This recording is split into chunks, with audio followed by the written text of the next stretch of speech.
여러분의 억울한 사연을 함께하는 무제네트워크의 이춘발입니다.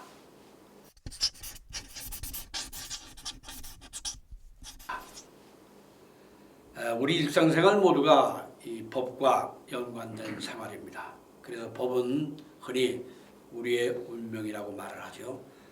특히 우리 사회에 다툼이 벌어질 때 나오는 말이 흔히 법대로 합시다.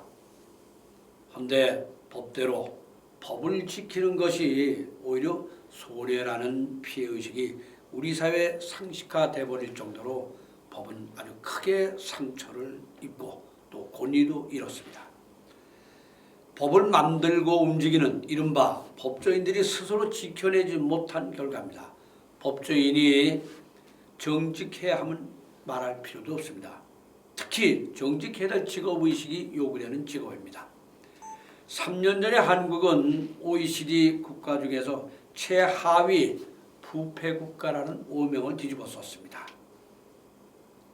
사법부의 재판거래, 정치검찰, 어떤 질타의 표현이 부족할 만큼 우리 법에 대한 위기입니다.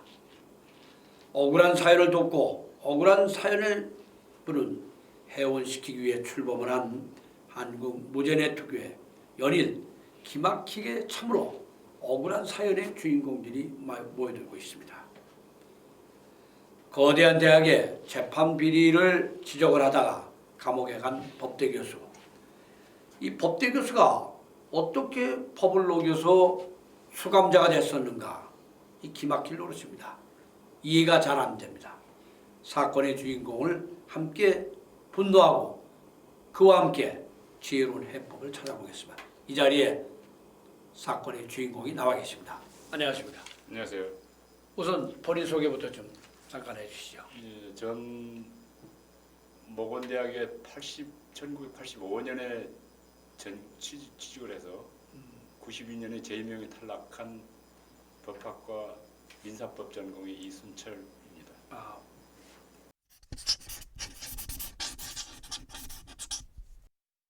어떤 사연으로 그렇게 아주 간략하게 한번 소개를 한번 해주시죠. 제가 92년도에 그 제2명이 탈락한 것은 예. 제가 이제 독일의 막스 플랑크 연구소에 교환 교수로 나가 있었거든요. 예. 국비로. 그럴 때 그 88년도에 학교 그 삭발 사건까지 체불 방화 사건까지 있을 때 제가 그 부안해동하지 아니한 것에 대한 반발로 저를 거기 현지 파견 중에 직권 면직한 자들이 있어요.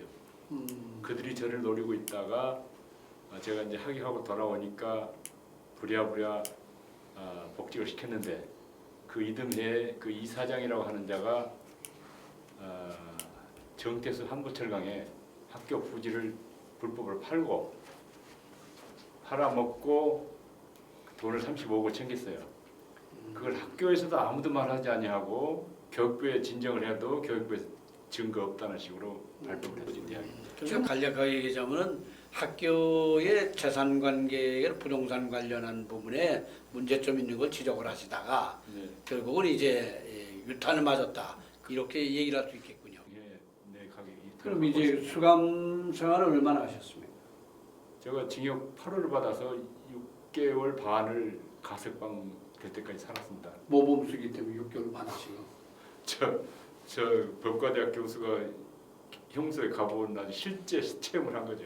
그 누가 들어도 아마 누가 봐도 뭐 이 비슷한 이름 많겠습니다. 법대 교수가 더군다나 독일법을 한 법대 교수가 학원 재벌과 다툼을 하다가 그것도 정상적이지 않은 비정상적인 부분을 지적을 하다가 다른 걸로 별거를 해가지고 절취 사건을 해서 들어갔다.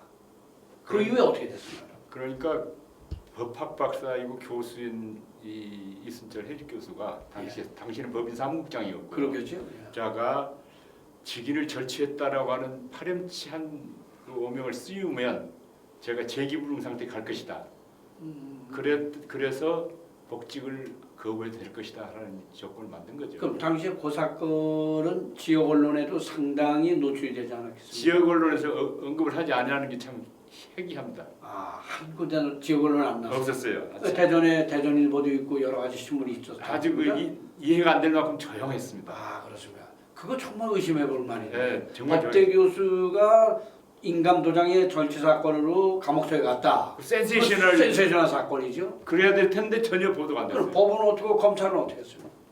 검찰 한 대로 법원도 그대로 그냥 일사천리로 다 유죄. 그리고 최종적으로는 대법관인 신영철이 유죄를 확정했어요. 그 당시에 대법원. 신영철이었어요. 그건 유명한 신영철 아시죠? 그러나 그럼 대법원이 뭐 법률심이니까 기타 등등에 올라왔으니까 하여튼 제가 한번 얘기를 나눠보자 이겁니다. 근데 중요한 거는 그 신영철조차도 제가 당시 법인 사무국장이었으니까 가서 제가 그 도장을 치고 안 주더라도 관리 최종 책임자니까 그렇죠. 절도죄가 될 수 없는 거죠. 그렇죠. 법리적으로 안 되는 거예요. 그렇죠. 더구나 그 고소를 했다고 하는 직원 아이가 저한테 도장을 갖다 주었더니 돌려주지 않았다는 거거든요. 그렇다면 절취가 아니라 횡령해야 되는 거죠. 그 당시에 변호사 썼습니까? 변호사 있었는데 변호사들 별로 힘이 없겠죠. 힘 못 써요. 뭐 지역 언론에 그 센서라는 사건이 언론에 안 날 정도면 검찰과 법원이 어떻게 됐겠습니까? 그거야. 오죽하면 그 고등법원 부장판사 출신인 제 변호인이 무섭다고 그래요. 무섭다. 무섭다, 무시무시하다고 그래요.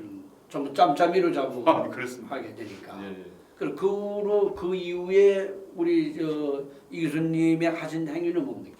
어떻게 대처를 하고 어떻게 싸웠습니까? 저는 법률가니까 법을 철저히 준수합니다. 그렇죠. 그야말로 모범수로 예. 열심히 그 안에 성경 읽으면서 공부하고 나와서 대법원에서 그때 이제 그 제 재임용 거부 결정에 대한 무효 확정 판결이 내렸어요. 나오자마자. 그래서 제가 그 재임용 거부 결정 무효되고 임금 상당의 손해배상을 주라 하는 판결 떨어지고 더구나 이 사람한테 능력이 모자라다든지 자질이 문제가 있다든지 하는 게 전혀 없다 이거죠. 그런데 완전히 쫓아내려고 했으니까 이거는 유죄를 주라. 전례 없는 일이에요. 우리 재판에 전례 없는 일인데 그렇겠죠. 유죄료까지 주라고 재판이 떨어지니까 학교에서 난리가 난 거죠. 그런데 그때 당시에 총장 하던 사람이 느닷없이 저희한테 이제 연락을 와서 공탁을 했다고 그래요. 그런데 공탁을 해서 7억 2천을 공탁을 저한테 했어요. 나중에 알고 보니까 그것이 교비였어요. 모건대학교 학교 교비. 교비라는 건 잘 아시다시피 국고에서 맡겨놓은 돈, 그렇죠. 그리고 교육 소비자들이 학생이 있는 등록금이고 그 자체가 위법행위인데. 목적을 반드시 직접 교육 목적으로 쓰도록 되어 있습니다. 그렇죠. 그리고 직접 목적이 특정된 어떤 재산을 맡은 자가 그걸 다른 목적에 쓰게 되면 그 자체가 횡령이다 하는 게 대부분 확고한 판례거든요. 그렇죠. 근데 이걸 고발을 해도 대전지검이 불기소 처분해요.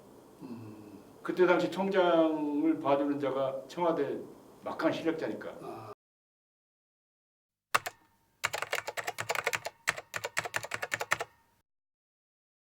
민사소송은 대전지방법원의 판사하고 고등법원 판사들이 부패했어요.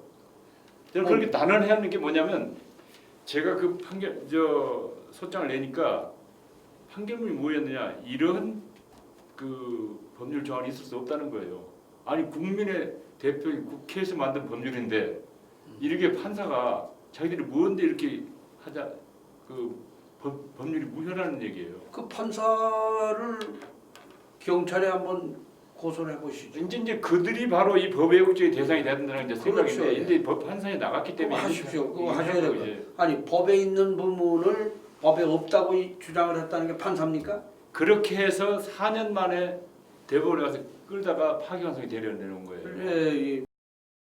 상호 재판의 스케줄을 간단히 한번 좀 설명해 보시죠. 저희 이제 이걸 제가 억울하게 ok고를 치른 것을 전부 원상으로 돌리는 거, 재심을 해야 되고, 재심이 기초해서 민사 배상을 받아야 되고, 그렇죠. 그리고 제 명예 회복을 위해서 모든 걸 다 할 것이고요.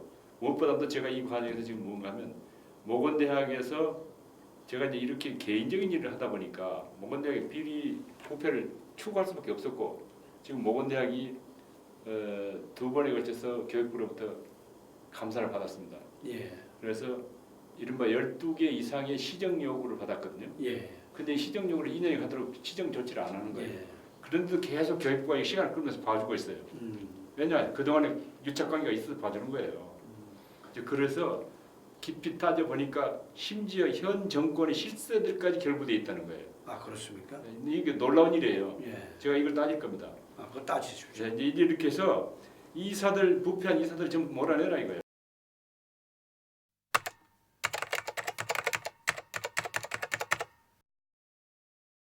좀 추상적인 얘기지만 독일에서는 판사들이 공식적으로 얘기를 했어요. 형사 재판의 25%가 오판이랍니다. 그렇죠. 법정 앞에서 그걸 솔직한 얘기죠. 예. 그런데 독일도 약간 그렇겠지만 우리는 특히 재심을 인정하지 않으려고 그러잖아요. 예. 이건 판사들이 자기들이 그야말로 무오류의 강박관념이 있어요. 그렇죠. 예. 자기들은 완벽하다는 거 이거 근데 헛소리를 하고 있는 거거든요. 사람들이라 절대로 오판을 피할 수가 없는 것이거든요. 그래서 재심이라는 건 반드시 있을 수밖에 없게 돼 있고 그 재심의 문을 활짝 열어놓는 것이 지금 우리 그렇죠. 사법개혁의 가장 중요한 그렇죠. 이슈라고 저는 생각하고 그게 있어요. 사실 그 엄청나게 복잡하고 많은 사건, 어려운 사건들 예. 그 이제 한 20년, 30년밖에 안 산 한 판사에 의해서 모두 끝나버린다. 검사에 결정된다. 예. 이게 굉장히 위험한 일이거든요. 위험한 일이죠. 예전 적어도- 어린이에게 예. 적어도 그 위험한 것을 피하려면 잘못된 것은 솔직하게 시인하면서 아, 고치는 재심 제일 중요하죠. 이런 게 필요한 겁니다. 이 교수님의 이 억울한 사연을 저희가 한번 들어보. 지금 이 부분을 민사나 또 형법 쪽에서 저희 쪽에 함께 일을 하는 아주 양식적인 이 법조인들은 과연 이 부분을 어떻게 처리하는 게 가장 도움이 되겠는가? 그분들의 의견도 한번 저희가 드리면. 이순철 교수님의 그 행사 재판에서 그 증언했던 사람들이 위증죄 확정 판결을 받으면은 재심을 할 수 있습니다. 그런데 위증했던 공범 중에 한 명에 대해서 이순철 교수님 쪽에서 위증으로 고소했는데 그 양반은 아마 그 위증죄에 대해서 무죄 확정 판결이 된 것 같습니다. 그렇다면 일반적으로 공범도 이제 무죄가 되니까 이순철 교수님이 재심할 수는 없을 건데 지금 남아있는 공범 한 명이 지금 1심에 위증 재판을 받고 있는데 이순철 교수님 쪽에서 새로운 증거를 제출하고 또 국가수의 새로운 감정 결과가 위증에 대한 새로운 증거로서 감정 결과가 나타난다 그러면은 그 공범 중에 한 명은 지금 재판받고 있는 그 양반은 위증죄로 유죄 판결을 받을 수 있습니다. 만약 그 양반이 위증죄로 유죄 판결이 확정된다면은 이순철 교수님은 재심을 청구를 하면은 충분히 받아들일 수 있을 것 같습니다. 그러면 이순철 교수님의 억울함도 풀리고 그 정의가 실현되지 않을까 이렇게 생각합니다. 사연 들으셨죠? 함께 고민하고 여러분 좋은 사연도 함께 적어주십시오. 이 부분 법학대학의 법대 교수가 이 억울하게 모함을 뒤집어 쓰고 수감자가 되고 가정이 파산되고 그리고 그 엄청난 사연이 어떻게 지역 언론조차도 취급을 안 했는가요? 의심이 안 됩니까 여러분? 함께 고민해 보시죠. 감사합니다.